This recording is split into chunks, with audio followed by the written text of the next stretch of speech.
ಇವತ್ತು ನಾವು DVಜಿಯವರ ಕಗ್ಗವನ್ನ ಭಾವಾರ್ಥದೊಂದಿಗೆ ವಿವರಿಸ್ತಾ ಇದ್ದೀನಿ. ಶ್ರೀ ವಿಷ್ಣು ವಿಶ್ವಾದಿಮೂಲ ಮಾಯಾಲೋಲ ದೇವ ಸರ್ವೇಶ ಪರಬೊಮ್ಮನೆಂದು ಜನಂ ಆವುದನು ಕಾಣದೊಡಂ ಅಳ್ತಿಯುಂ ನಂಬಿಹುವನೋ ಆ ವಿಚಿತ್ರಕ್ಕೆ ತಲೆಬಾಗು ಮಂಕುತಿಮ್ಮ. ಈ ಕಗ್ಗದ ಸಾರಾಂಶ ಹೇಗಿದೆ?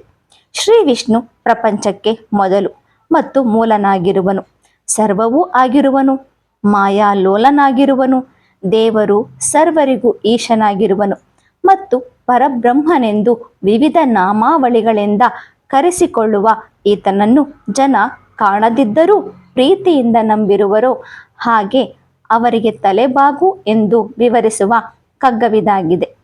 ಇನ್ನು ಮುಂದಿನ ಕಗ್ಗದ ಬಗ್ಗೆ ಮುಂದಿನ ಸಂಚಿಕೆಯಲ್ಲಿ ಸಿಗೋಣ. ಈ ಕಗ್ಗ ನಿಮಗೆ ಇಷ್ಟವಾಗಿದ್ದಲ್ಲಿ ಶೇರ್ ಮಾಡಿ, ಲೈಕ್ ಮಾಡಿ, ಕಮೆಂಟ್ ಮಾಡಿ, ಸಬ್ಸ್ಕ್ರೈಬ್ ಮಾಡಿ.